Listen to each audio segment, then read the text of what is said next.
मैं आपको बताता हूँ, कांग्रेस को पहले पूछा आज क्या, आपको पूछना चाहिए था भाई। सर सरकार में आप बैठे नहीं, मुझे मालूम है कि आजकल नहीं सर। अमित शाह जी आपने पूछा हम लोग कांग्रेस से सवाल क्यों नहीं पूछ रहे, राहुल गांधी से सोनिया गांधी से सवाल क्यों नहीं पूछ रहे। सर देश की जनता ने आपको चुना है सरकार चलाने के लिए, जो सत्ता में बैठता है सवाल उससे पूछे जाते हैं। मोदी सरकार का बीजेपी का वायदा था कि भारत की अर्थव्यवस्था 10% की जीडीपी ग्रोथ रेट आप डिलीवर करेंगे। जो आपका प्रॉमिस था और जो डिलीवरी है उसमें इतना बड़ा गैप क्यों।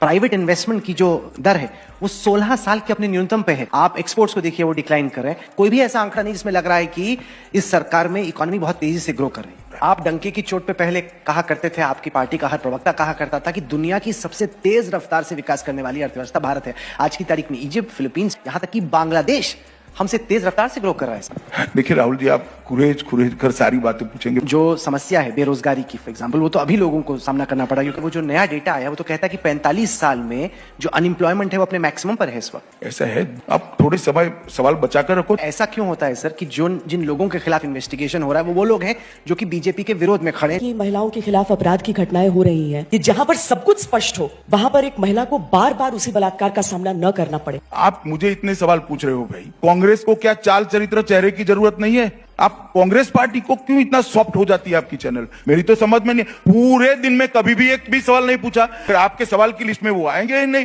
कहीं पर भी सवाल नहीं, बता दो चलो मैं मेरी बात वापस लेने के लिए तैयार, या तो आप फिर स्वीकार कर लो। नहीं मैं बताता हूं ना, देश की जनता आपसे उम्मीद रखती है, इसलिए आपको देश की जनता हमसे, पार्टी विद डिफरेंस आप हैं, इसलिए सवाल आपसे पूछे जाएंगे कि आप भी कांग्रेस से कड़े सवाल। विपक्ष पूरा एकजुट होकर अफवाहें फैला रहा है। जिनके पास दस्तावेज नहीं हुए वो दो कैटेगरी के लोग हो सकते हैं, या तो वो नॉन मुस्लिम हो सकते हैं, लेकिन जिन लोगों के पास दस्तावेज नहीं है वो मुस्लिम हुए, उनको आप डिटेंशन कैंप में बंद कर देंगे, उनको आप कहेंगे कि आप हिंदुस्तान के नागरिक। क्या ये ठीक? पहले मैं स्पष्टता कर दूं, कोई धर्म के आधार पर कोई कार्यवाही नहीं होनी। जो कोई भी इस देश का सिटीजन नहीं पाया जाएगा सबको निकाला जाएगा। एक बात तो इसमें सिर्फ मुसलमानों के लिए है, ये कहने की बात मेरे हिसाब से गलत होगी।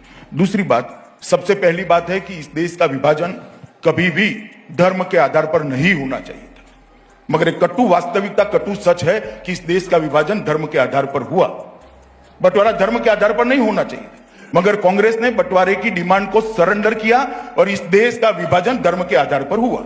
पाकिस्तान के अंदर, अभी का जो पाकिस्तान है वहां लगभग 23% हिंदू थे, आज वहां पर 3% हिंदू हैं। पाकिस्तान के अंदर कहां गए भाई? धर्म परिवर्तन करा दिया गया जबरन, कहां गए?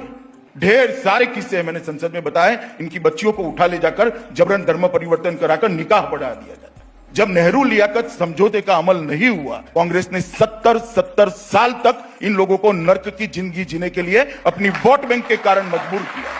सर सुनो, अभी समाप्त नहीं हुआ रहा, वोट बैंक की राजनीति के कारण